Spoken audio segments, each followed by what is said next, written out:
Hi, this is Value Updates YouTube channel. நம்ம channel எக்ஸ்க்ளூசிவாக legal update கொடுத்துட்ருக்கோம்.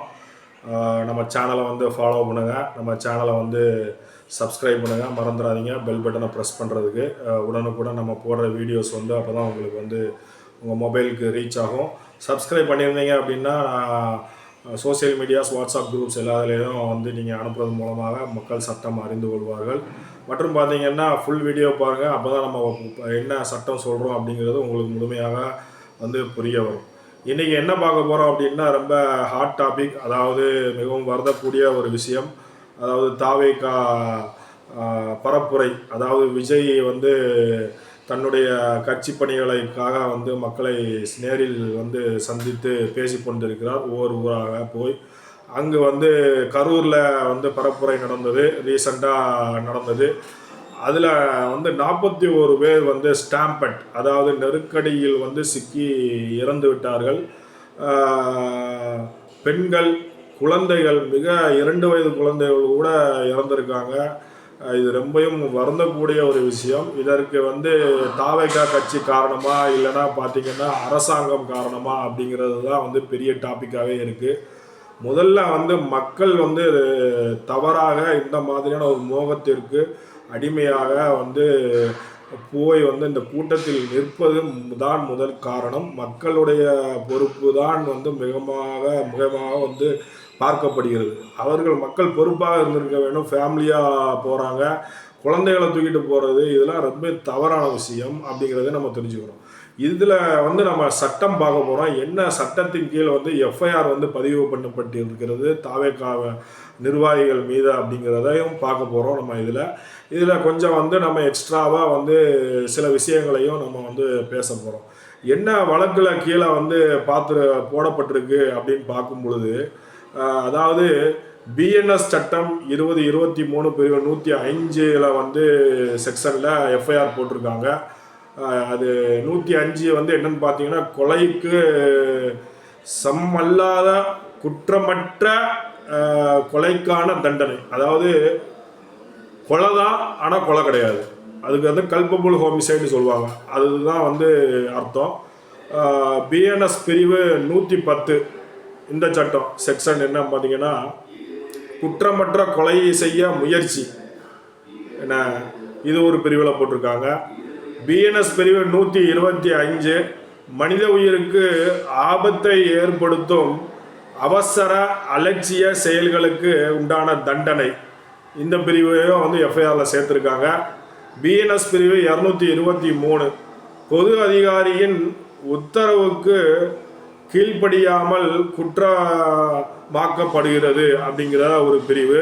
அப்புறம் டிஎன்பிபிடிஎல் சட்டம் பிரிவு 3, இது வந்து பொது சொத்துக்களுக்கு சேதம் வந்து விளைவிக்கப்படுகிறது அப்படின்னு சொல்லி இந்த 5 பிரிவுகளின் கீழ் வந்து தாவேகா நிர்வாகிகள், அதாவது கரூர் மாவட்ட செயலாளர், அதாவது அதுக்கப்புறம் பார்த்திங்கன்னா தமிழக மாவட்ட செயலாளர், அப்புறம் ஒரு 2 மீது வந்து போடப்பட்டிருக்கிறது எஃப்ஐஆர்.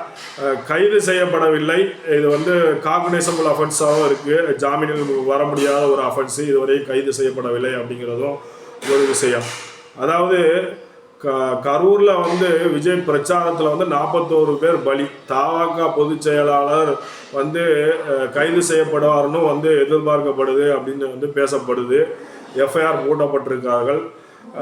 அவர் வந்து முன்ஜாமீன் வந்து கேட்டு மதுரை உயர்நீதிமன்றத்தில் வந்து மனு தாக்கல் செஞ்சதாகவும் வந்து பேச்சு வந்து வருகிறது. அதாவது என்ன கிரவுண்ட்ஸில் கொடுத்துருக்காருன்னா, மதுரை கிளையில் வந்து முன்ஜாமீன் கோரி பொதுச் செயலாளர் புஷி ஆனந்த் வந்து மனு தாக்கல் செஞ்சுருக்காரு. அதாவது கரூர் கூட்ட நெரிசல் சம்பவம், அதாவது என்னன்னு பார்த்தீங்கன்னா, தாவேகா பொதுச் செயலாளர் வந்து புஷி ஆனந்த் வந்து முன்ஜாமீன் கோரி உயர்நீதிமன்ற மதுரை கிளையின் மனு என்னன்னா, கட்டுப்படுத்த முடியாத அளவில் வந்து கூட்டம் கூடியதால் போதுமான காவல்துறையினர் பணியமர்த்தப்படாததுமே வந்து இந்நிகழ்வுக்கு காரணம் என மனுவில் வந்து தெரிவிக்கப்பட்டிருக்குன்னு கருதப்படுது. கட்டுக்கடங்காத கூட்டம் வந்து கூடியிருக்குன்னா, இதை வந்து என்ன சொல்கிறாங்க அப்படின்னா, 11 மணிலேருந்து 3 மணி வரையும் பெர்மிஷன் கொடுத்ததாக கருதப்படுகிறது. ஆனால் வந்து தாவைக்காவுடைய தலைவர் விஜய் அவர்கள் வந்து 6 to 7 மணிக்கு வந்த காரணம் என்ன அப்படிங்கிறது ஒரு முக்கியமான விஷயம். தாமதமாக வந்தால் கூட்டம் நிறைய சேரும், நம்ம பேசுனா வந்து நிறைய பேருக்கு ரீச் ஆகும் அப்படிங்கிறதுனாலே தாமதமாக வந்திருக்கிறார் அப்படின்னு சொல்கிறாங்க. முதல் தவறு வந்து தாவாக்கா தலைவர் வந்து தாமதமாக பரப்புரைக்கு வந்தது தவறு. அரசாங்கம் அதாவது நிர்வாகம் என்ன சொல்கிறதோ அதை கண்டிப்பாக பின்பற்ற வேண்டும். அது ஒரு சட்டமாக தான் செயல்படுகிறது அப்படிங்கிறத வந்து எல்லாரும் புரிஞ்சுக்கிடணும். இது வந்து ஒரு தவறான செயல். முதல் தவறு அவர் அதாவது விஜய் அவர்கள் லேட்டாக வந்தது வந்து மிகவும் ஒரு துயரத்துக்குரிய ஒரு விஷயம் அப்படின்னு கருதப்படுது. மற்றபடி நிறைய விஷயங்கள் பேசப்படுது. ஆம்புலன்ஸ் வந்தது, அது போனது, கல் வீசினாங்க, அதை வீசினாங்க, இதை வீசினாங்கன்னு சொல்கிறாங்க. அதெல்லாம் வந்து ஒன்றும் பிரோஜனம் இல்லாத ஒரு விஷயம். ஏன்னா முதலே வந்து தாமதமாக வந்தது தான் பெரிய தவறு. அரை மணி நேரம் 1 மணி நேரம் தாமதம் இல்லை, மிகவும் வந்து லாங் டூரியேஷனான ஒரு தாமதம் அப்படிங்கிறது வந்து விஷயத்துக்குரிய ஒரு விஷயம். அது மிகவும் தவறான ஒரு விஷயம். இப்போ வந்து அவசரமாக உடற்கூராய்வு செய்தது ஏன் அப்படின்னு சொல்லி அவருடைய வழக்கறிஞர் வந்து கேள்வி எழுப்புறாரு. என்ன சொல்கிறாரு அப்படின்னு பார்க்கும்பொழுது, உயிரிழந்தவர்கள் வந்து 41 பேர். உயிரிழந்தவர்களுக்கு அவசரமாக உடற்கூராய்வு செய்வது ஏன்? உயிரிழந்த அனைவரையும் ஒரே நாளில் உடற்கூராய்வு செய்ய மருத்துவர்கள் எங்கிருந்து வந்தனர்? எதற்காக அந்த அவசரம் அப்படின்னு கேட்குறாரு. சூரிய அஸ்தமனத்திற்கு வந்து பிறகு பார்த்தீங்கன்னா உடற்கூராய்வு செய்யக்கூடாது என்பது ஒரு விதி அப்படின்னு சொல்கிறாரு. விஜய் பிரச்சாரம் செய்த இடத்திற்கு அதிக அளவில் ஆம்புலன்ஸ் வந்ததிலும் எங்களுக்கு சந்தேகம் உள்ளது அப்படின்னும் ஒரு வாதத்தை வந்து வைக்கிறாரு. உயிரிழந்தவர்களுக்கு தகுதியான மருத்துவர்கள் உடற்கூராய்வு செய்தார்களா? அதாவது உடற்கூராய்வு போஸ்ட்மார்ட்டம் பண்ணுறவங்கன்னு தனியாகவே இருப்பாங்க, எக்ஸ்பர்ட்டு, அவங்க தான் பண்ணாங்களா அப்படின்னு ஒரு கொஸ்டின் ரைஸ் பண்ணுறாரு. ஒரே நாள் இரவில் வந்து 39 பேருக்கு உடற்கூராய்வு செய்தது எப்படி சாத்தியமானது அப்படிங்கிறாரு. அதுதான் சொல்கிறாரு. அதாவது இரவு வந்து 39 பேருக்கு உடற்கூராய்வு செய்திருக்கு. ஆனால் வந்து சூரிய அஸ்தமனத்துக்கு பிறகு உடற்கூராய்வு செய்யக்கூடாதுன்னு ஒரு விதி இருக்கு அப்படிங்கிறது ஒரு முக்கியமான வாதமாக வந்து வைக்கிறார். விஜய் பிரச்சாரம் நடைபெற்ற இடத்துல பார்த்தீங்க அப்படின்னா 500 பேர் பாதுகாப்பு பணியில் ஈடுபட்டனர் என்பது ஒரு பொய்யான விஷயம் அப்படின்னு வந்து சொல்கிறாரு. அவருடைய வாதத்தை வந்து எடுத்து வைக்கிறார். இப்பொழுது பார்த்தீங்க அப்படின்னா உடற்கூராய்வு அவசரகதியில் செய்யப்பட்டது அப்படி என்றால் அது வந்து ஒரு ஸ்டாம்பட் அப்படிங்கிறதுனால வந்து அவசரமாக பண்ணியிருக்க வாய்ப்பு இருக்குது. அது சட்ட சிக்கலில் உண்டாக்கியிருக்கு. அது வந்து நீதிமன்றத்தில் வந்து வாதாடப்படும். ஆனால் வந்து அந்த ஸ்டாம்பட்டுக்கு காரணம் யார், எதுக்காக அந்த ஸ்டாம்பட் அந்த வந்து நெரிசல் நடந்தது அப்படிங்கிறது தான் முக்கியமானது. அரசாங்கம் மட்டுமே பொறுப்பு கிடையாது அப்படிங்கிறதும் ஒரு உண்மையான ஒரு விஷயம். மக்கள் வந்து கவனமாக இருந்திருக்க வேண்டும். கவனமாக இருக்க முடியவில்லை அப்படின்னா வந்து யார் மீட்டிங் நடத்துகிறாங்களோ அவங்களுக்கு தான் முதன்மையான பொறுப்பு வந்து இருக்குது. அவங்களும் வந்து பாதுகாப்பை வந்து கொடுத்துருக்கணும். தாமதமாக வந்தது மிகவும் தவறான ஒரு விஷயம் அப்படிங்கிறதையும் நம்ம வந்து இதில் வந்து எடுத்து சொல்லியிருக்கோம். அதாவது பார்த்தீங்க அப்படின்னா எந்த ஒரு நடிகரும் வந்து இதுக்கு வந்து எதிர்ப்பே தெரிவிக்கலை. அது ரொம்ப வருத்தத்துக்கு ஒரு விஷயம். 41 பேர் இறந்துருக்கிறாங்க. தாவாக்கா தலைவர் வந்து மேலே வந்து யாரும் எந்த ஒரு நடிகரும் ஒரு எதிர்ப்பு தெரிவிக்கலை. சத்யராஜ் அவர்கள் வந்து மட்டும்தான் வந்து தெரிவிச்சிருக்காரு அப்படிங்கிறது தெரிய வருது. இது மிகவும் வந்து வருந்தக்கூடிய ஒரு விஷயம்தான் அப்படிங்கிறதையும் நம்ம சொல்கிறோம். நாமக்கல்லையும் வந்து எஃப்ஐஆர் வந்து பதிவு செய்யப்பட்டிருக்கிறது. அதாவது நாமக்கல்ல வந்து வேண்டுமென்றே விஜய் வந்து வருகை தாமதமாக செய்யப்பட்டது அப்படின்னும் பல இடங்களில் நிபந்தனைகள் மீறப்பட்டதை தமாக நிர்வாகிகள் கண்டுகொள்ளவில்லை அப்படின்னும் பலமுறை எச்சரித்தும் அறிவுரை வழங்கியும் புஷி ஆனந்த் மற்றும் தாவேகா நிர்வாகிகள் காவல்துறை சொன்னதை வந்து கேட்கவில்லை. இன்னும் நாமக்கல் டவுன் காவல் நிலையத்தில் எஃப்ஐஆர் வந்து பதிவு செய்யப்பட்டிருக்கு அப்படிங்கிறதையும் தெரிவித்துக் கொள்கிறோம். இதில் வந்து 4 பேர் மேலே எஃப்ஐஆர் போட்டிருக்காங்க. எதற்காக தாவேகா தலைவர் நடிகர் விஜய் மேலே வந்து எஃப்ஐஆர் போடலாம் அப்படிங்கிறதும் தெரியலை. இப்போ இந்த ஸ்டாம்பட் 41 பேர் இறந்திருக்காங்க. இதுக்கு அரசாங்கம் என்ன முன் எடுத்து வைத்திருக்கிறார்கள் என்றால், ஒரு நபர் கொண்ட ஆணையம், அதாவது நீதியரசர் யாருன்னு பார்த்தீங்கன்னா அருணா ஜெகதீசன் அவர்கள், அதாவது retired judge, high court of the judge அவர்கள் வந்து நியமித்து அவர்கள் வந்து நேரில் சென்று ஆய்வு நடத்தியிருக்கிறார்கள். அந்த ரிப்போர்ட்ஸ் வந்து கூடிய சீக்கிரம் வரும். அந்த ரிப்போர்ட் வந்த பிறகு என்ன நடவடிக்கை எடுப்பார்கள் என்று தெரியுது.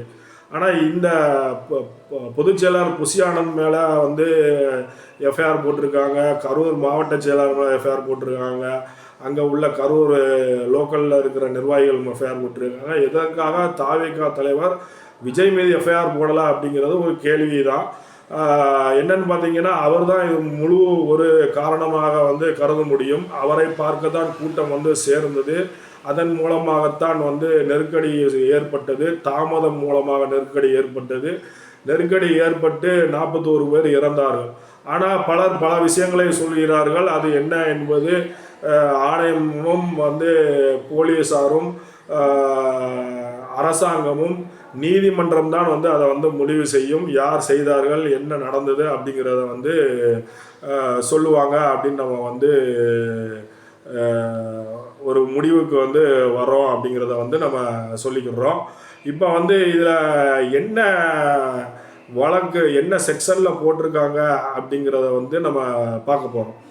பிஎன்எஸ் பிரிவு 105 என்ன சொல்லுது அப்படின்னு பார்க்கும் பொழுது, கொலைக்கு சமமாக இல்லாத குற்றமற்ற கொலைக்கான தண்டனையை வரையறுத்து பரிந்துரைக்கிறது இந்த பிஎன்எஸ் சட்டம் 105. இது வந்து 2 சூழ்நிலையை குறிக்கிறது. மரணம் அல்லது காயத்தை ஏற்படுத்தும் நோக்கத்துடன் மரணத்தை ஏற்படுத்துதல், அதற்கு வந்து பார்த்திங்கன்னா ஆயுள் தண்டனை அல்லது 5லிருந்து 10 ஆண்டுகள் மற்றும் அபராதம் வந்து விதிக்கப்படும். மேலும் பார்த்தீங்கன்னா, இந்த செயல் வந்து மரணத்தை ஏற்படுத்த வாய்ப்புள்ளது என்பதை அறிந்தும் ஆனால் அதற்கான நோக்கம் இல்லாமல் மரணத்தை ஏற்படுத்துதல் 10 ஆண்டுகள் வரை சிறை தண்டனை மற்றும் அபராதம் விதிக்க வழிவகுக்கும். என்ன செக்ஷன்னா பிஎன்எஸ் சட்டம் 2023 செக்ஷன் 105 சொல்லுது. இதுலேயும் எஃப்ஐஆர் போட்டிருக்காங்க. பிஎன்எஸ் சட்டம் 2023 பிரிவு 110 என்ன சொல்லுது, இதுலேயும் எஃப்ஐஆர் போட்டிருக்காங்க. இந்த செக்ஷனை ஆட் பண்ணியிருக்காங்க. குற்றமற்ற கொலை முயற்சி குற்றத்தை குறிக்கிறது. இது மரணத்திற்கு வழிவகுக்கும் என்ற நோக்கத்துடன் அல்லது அறிவோடு ஒரு செயலை செய்வதை உள்ளடக்கியது. அங்கு மரணம், கொலை அல்லது ஆனால் குற்றமற்ற கொலை என்று வகைப்படுத்தப்பட்டிருக்கும் தண்டனை 3 ஆண்டுகள் வரை சிறை தண்டனை, அபராதம் அல்லது இரண்டும் சேர்த்து இந்த செயல் ஒரு நபருக்கு தீங்கு விளைவித்தால் சிறை தண்டனை 7 ஆண்டுகள் வரை நீட்டிக்கப்படும். இந்த பிரிவு வந்து எஃப்ஐஆரில் சேர்க்கப்பட்டிருக்கு. பிஎன்எஸ் சட்டம் 2023 பிரிவு 125 சேர்க்கப்பட்டிருக்கு. மனித உயிருக்கு அல்லது மற்றவர்களின் தனிப்பட்ட பாதுகாப்பிற்கு ஆபத்தை விளைவிக்கும் அவசரம் அல்லாத அலட்சியம் செயல்களை குற்றமாக கருதுகிறது. விளைவின் தீவிரத்தை பொறுத்து தண்டனைகள் மாறுபடும் அப்படிங்கிறது ஒரு விஷயம். எந்த தீங்கும் இலகுவான தண்டனையை விளைவிப்பதில்லை. அதே நேரத்தில் காயம் அல்லது கடுமையான காயத்தை ஏற்படுத்துவது சிறை தண்டனை மற்றும் அல்லது அபராதங்கள் போன்ற கடுமையான தண்டனைக்கு வழிவகுக்கிறது. அடுத்தது பிரிவு பிஎன்எஸ்ல பிரிவு 223 சேர்க்கப்பட்டிருக்கு எஃப்ஐஆரில். இது என்னன்னு பார்த்தீங்கன்னா, ஒரு பொது ஊழியரால் முறையாக பிறப்பிக்கப்பட்ட உத்தரவை மீறுவதை கையாள்கிறது. ஒரு பொது ஊழியரின் சட்டப்பூர்வ உத்தரவை ஒருவர் வேண்டுமென்றே மீறுவது குற்றமாகும். அந்த உத்தரவின்படி பார்த்தீங்கன்னா, ஒரு செயலில் இருந்து விலகி இருக்க வேண்டும் அல்லது அவர்களின் சொத்து தொடர்பாக ஒரு குறிப்பிட்ட நடவடிக்கை எடுக்க வேண்டும். கீழ்ப்படியாமையில் விளைவுகளை பொறுத்து தண்டனை மாறுபடும். அதிகபட்சமாக 6 மாத சிறை தண்டனை அல்லது தடை அல்லது எரிச்சலை ஏற்படுத்தியதற்காக அபராதம் மற்றும் உயிருக்கு சுகாதாரத்திற்கு பாதுகாப்பிற்கு ஆபத்தை ஏற்படுத்தியதற்காக அல்லது கலவரத்தை தூண்டியதற்காக 1 வருடம் வரை சிறை தண்டனை அல்லது அபராதம் விதிக்கப்படும். இது போக பார்த்தீங்கன்னா பொது சொத்துக்களை சூறையாடியதற்கும் போட்டிருக்கிறாங்க. இதுவும் உள்ள அடங்கியிருக்கு அப்படிங்கிறதும் நம்ம சொல்லிக்கிறோம். அது எதில் வருது அப்படின்னு பார்த்தீங்கன்னா என்ன சட்டத்தில் போட்டிருக்காங்க அப்படின்னா TNPPDL சட்டம் பிரிவு 3ல் பொது சொத்துக்களுக்கு சேதம் விளைவித்தல் அப்படின்னு போட்டிருக்காங்க. மொத்தம் 5 செக்ஷனில் FIR போடப்பட்டிருக்கிறது. இது இந்த நிகழ்வு மிகவும் சோகத்தை ஏற்படுத்தும் நிகழ்வு. மக்கள் கூட்டத்திற்கு செல்ல வேண்டாம். மோகத்தில் எல்லாரும் போய் பார்த்து கூட்ட நெரிசலில் சிக்கியதால் இந்த மாதிரியான ஒரு சூழ்நிலை ஏற்பட்டிருக்கிறது. இதை தவிர்க்க வேண்டும். மக்கள் நல்ல ஒரு படிப்பறிவு உள்ள மக்கள் கூட இதை மாதிரி போய் அவரை பார்க்குறாங்க. இது தவிர்த்து விடுங்க அப்படிங்கிறது தான் ஒரு இது முக்கியமான விஷயம். லேட்டாக வந்தது மிகப்பெரிய தவறான காரியம். சரியாக 11:30-12 மணிக்கு வந்திருந்தார் அப்படின்னா 5000 பேர் இல்லைன்னா 10,000 பேருக்குள்ளே வந்திருப்பாங்க. 7 மணிக்கு வந்ததுனால 25,000 பேர் 30,000 பேர் கூடுறதுனால நெருக்கடிகளில் மாட்டிட்டு நிறைய பேர் இறந்து போயிட்டாங்க.